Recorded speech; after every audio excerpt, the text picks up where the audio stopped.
It says I'm not the goddamn father of a 5-year-old son and that 7-year-old daughter. How's that even possible? 2 children, both of them.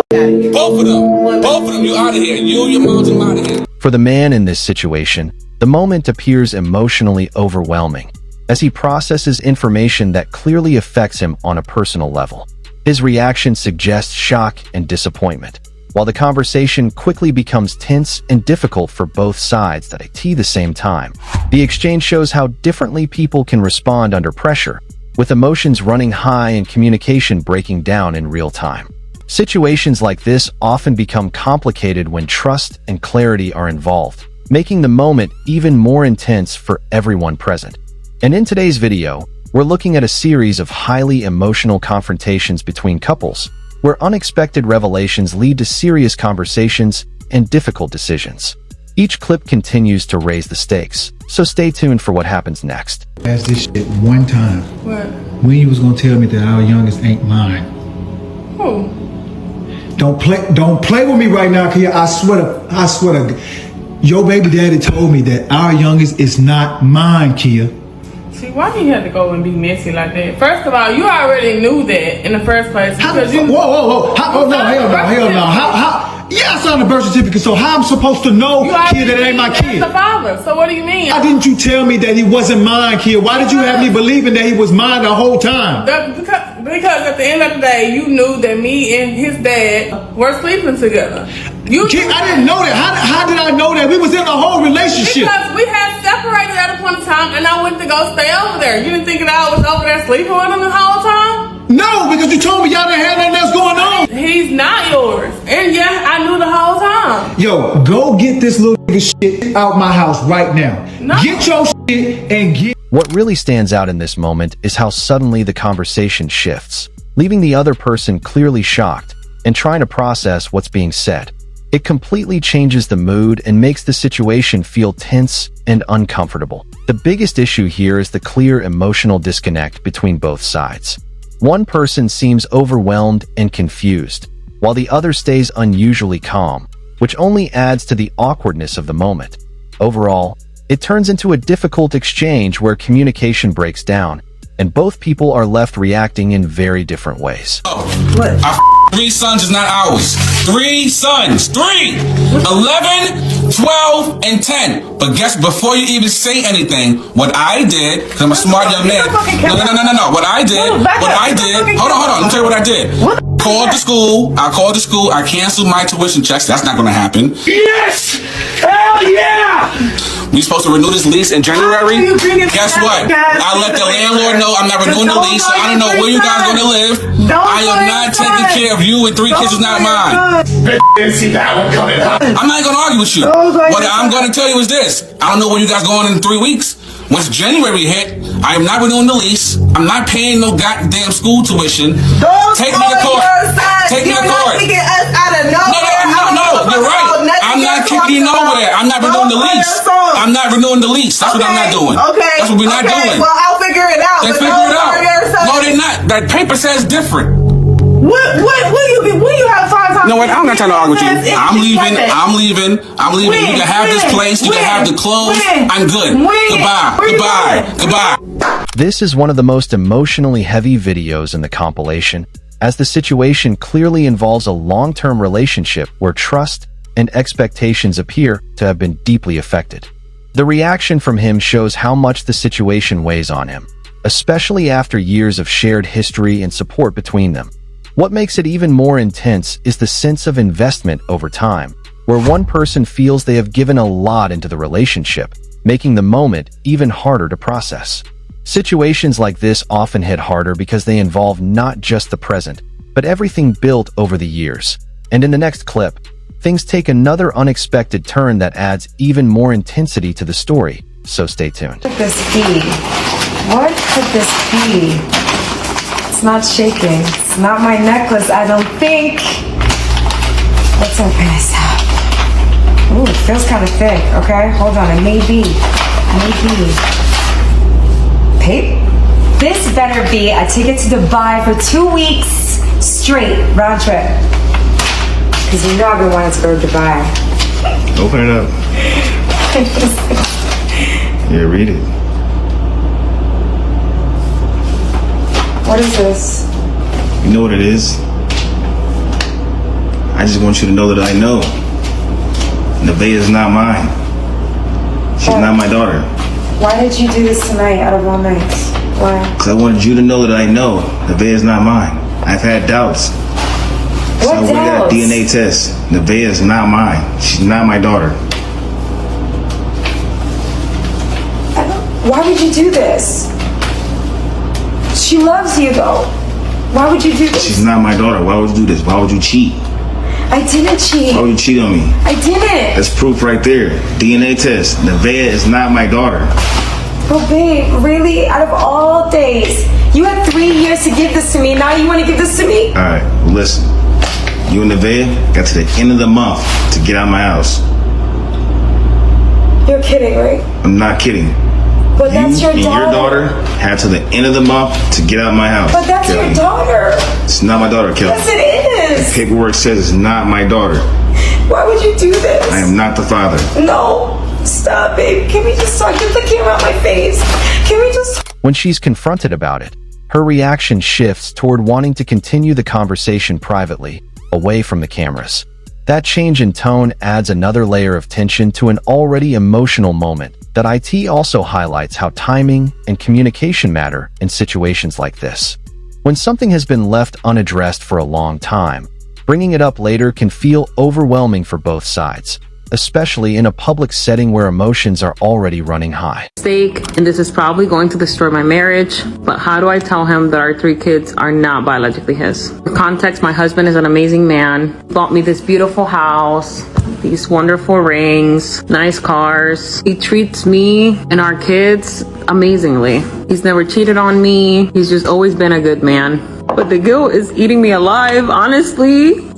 On days like this, it really gets the best of me, and I don't know how to resolve this problem. I mean, I'm scared he's gonna divorce me, and then what? Then I lose everything. Like, how am I gonna lose all the stability that I have? So I'm just really looking to see if anybody else has been in the situation and can give me some advice. I already know some of you are gonna judge me and assume the worst of me, but I'm really a good person. I'm not gonna let this mistake times 3 define me, because in my heart, I love my husband. She expresses that she still has love for her husband, and the situation clearly shows how complicated emotions can become in long-term relationships. From the outside, it looks like both sides are struggling to communicate in a way that leads to understanding or resolution. What stands out most is the difference in how they are handling the conflict, especially with it being discussed publicly rather than privately. Many people would expect a situation like this to be addressed in a more personal or structured setting, where both sides can speak openly without outside pressure. At this point, the tension in the situation makes it feel uncertain where things go from here, as both emotions and communication appear to be at a breaking point. And in the final clip, things escalate even further, so stay tuned for what happens next. So the baby ain't mine, huh? What do you mean? Oh my God. Out here with that, man. Bruh. No, this isn't right. So I know who the father is. Who's the father? What you looking at him for? Is there something you want to tell me? I know what the paper tells me. Admit it to me. I'm not admitting to nothing. He's yours. You been sleeping with my wife, bro? I know you're not trying to say it. That paper says that boy is yours. What do you mean? Bruh, one of y'all gotta explain something to me. He's not. He's yours.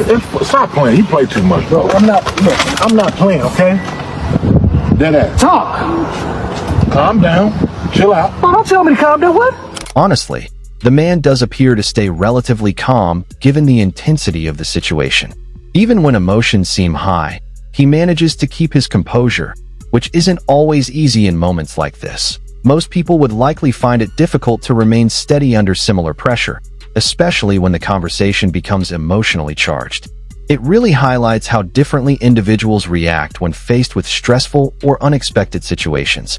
And in the next clip, things continue to build, so stay tuned for what happens next. In it. No, it's in it. I ran out of boxes, I promise. It's in there. That's the last. It's inside of there, I promise. Oh, okay. Look in there. Yeah. Yeah. What is this? DNA test report. Yeah. 0% paternity probability. Yeah. Our son?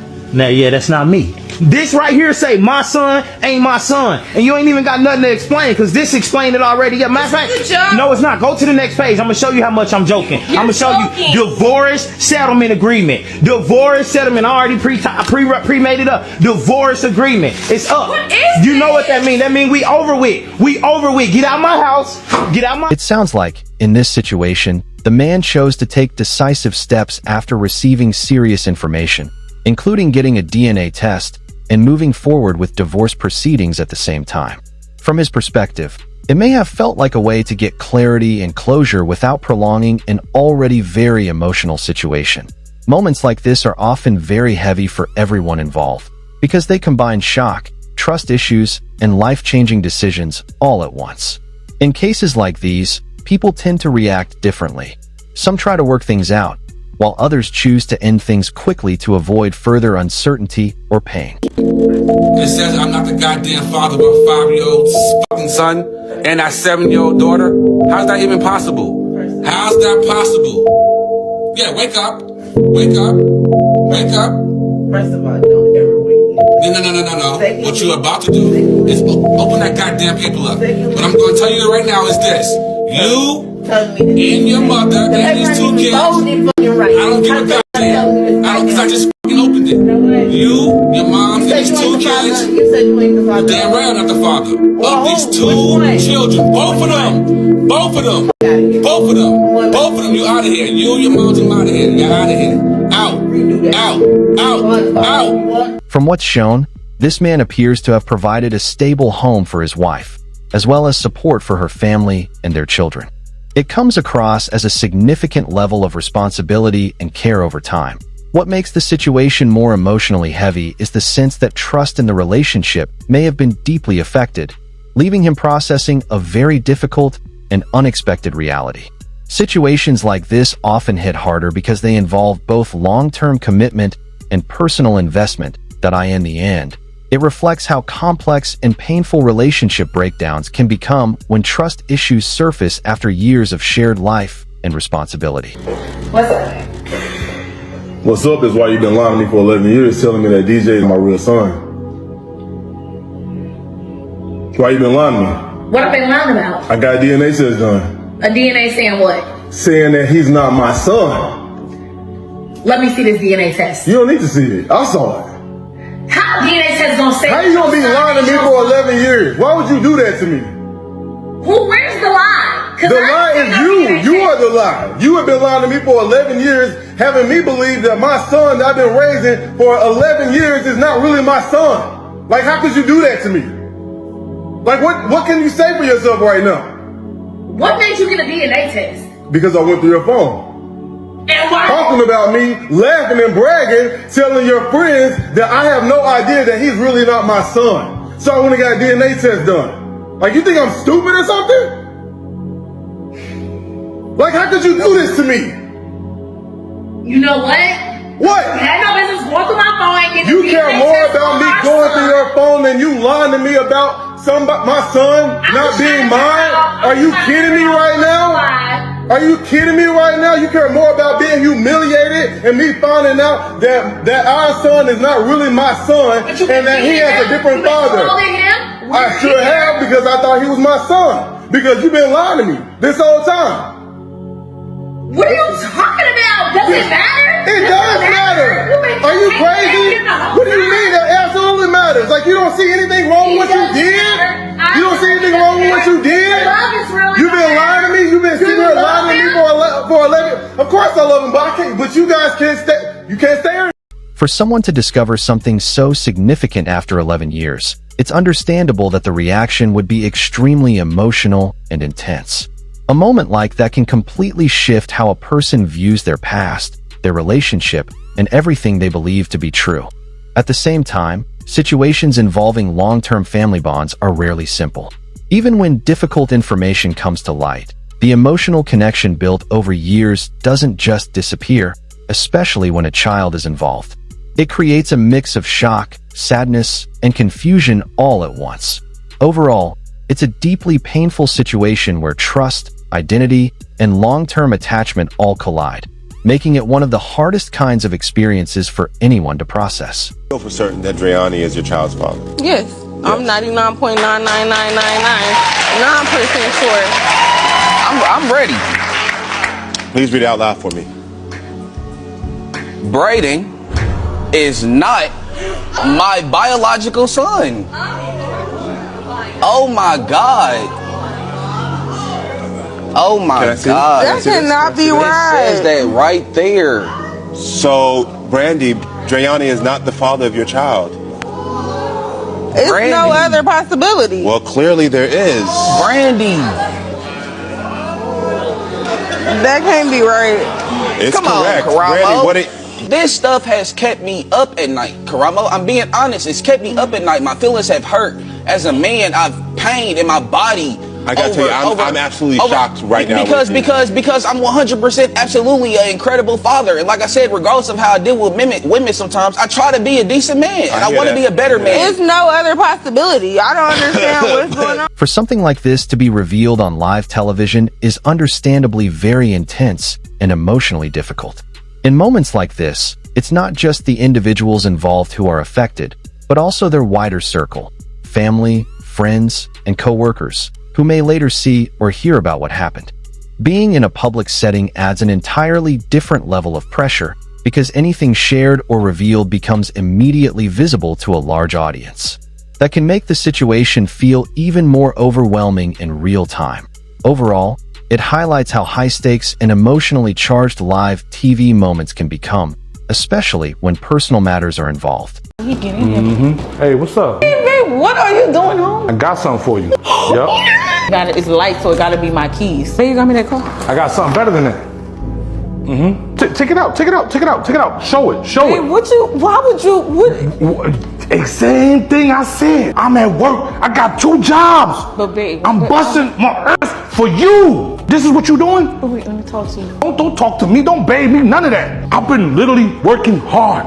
And I'm sitting here thinking something wrong with my junk. Whole time you making... Stop recording me. Stop filming me. Recording, film. Stop doing no, it. hell. I'm going to let everybody know what you doing. This is why my mama told me not to get with you. So now it shows how you really feel. How? You the whole time. Queen, don't try to flip this on me, man. See, this is what you always do. You always don't even take responsibility for what you do out here, Queen. This is our anniversary. It was. Ain't no more anniversary. It's unclear why their anniversary was brought up at the end of the conversation, especially given how tense and emotional the situation had already become. In moments like this, most people would find it difficult to shift back into a celebratory mindset after such serious discussions. What stands out more is how differently each person seems to interpret responsibility in the situation, which only adds to the disagreement and emotional strain. When communication breaks down like this, even meaningful occasions can feel overshadowed. And with that, the video transitions into the next clip. A man walk away from a child that he's been raising for 3, 5, 10, 15 years simply because the DNA test shows that he's not the biological father. Hear me out here. I'm not being insensitive. I know that his world has just been turned upside down. I know he feels betrayed. He's devastated. I empathize. I sympathize with his predicament. However, how is one able to walk away from a child that one has bonded with, loved, nurtured, poured blood and sweat into, simply because the DNA test shows that you're not the biological father? I understand getting rid of the wife or the girlfriend. The word I actually want to use starts with a W and rhymes with sure. Get rid of the W. But the children or the child, the innocent child, it is flummoxing to me. Now, I'm not a man and I do not know how this impacts men. I also know that there's deep shame. But were I in that predicament, of course I would be devastated. I'd be hurt and betrayed. But then I'd let the children know or the child know. You may not be my biological child, but you're still my child. I love you. You're my child in my heart. I've bonded with you. I've raised you. So nothing changes. At this point, it seems like nothing really changes in how the situation is being addressed. One of the main issues appears to be a lack of discussion about the future between the two people involved, especially after such a significant revelation. For someone who has spent years raising a child, only to later learn the biological situation is different, it naturally creates deep emotional conflict and questions about what comes next in the relationship. In situations like this, decisions about staying or moving forward can become extremely complicated and personal. It also highlights how different perspectives can shape the conversation, especially when one side focuses on the emotional bond that was built over time, while other important questions about responsibility and long-term stability are not fully addressed. Audacity, bruh. Still be in my house and she pregnant by another dude. Why does it matter? You with different girls all the time. What you mean? What you mean? You with different women all the time. I ain't with no different women all the time. And if I was, I ain't got nobody pregnant though. I ain't got nobody pregnant though. Okay. Okay. Yeah. What do you mean? Yeah. You gotta get out of my house. I'm not going in. You gotta get out of my house. You gotta get out of my house. All that stuff coming out. It's gonna be all that stuff gonna be out. Hey, don't walk up on me. Everybody gonna see this too. This what it look like, bruh. She want to stay in my crib and she pregnant by another dude. Oh man, hey. What stands out most in this moment is her response, which comes across as emotionally detached from how serious the situation feels for him. The lack of alignment in their reactions makes the conversation even more tense and difficult to watch. From his side, the decision to end the situation reflects how overwhelmed and hurt he appears to be after everything that's been revealed. Moments like this often lead to immediate and drastic choices when emotions are running high and communication breaks down completely. And with that, the video comes to an end. If you enjoyed it, let us know which moment stood out the most, and don't forget to subscribe for more content like this.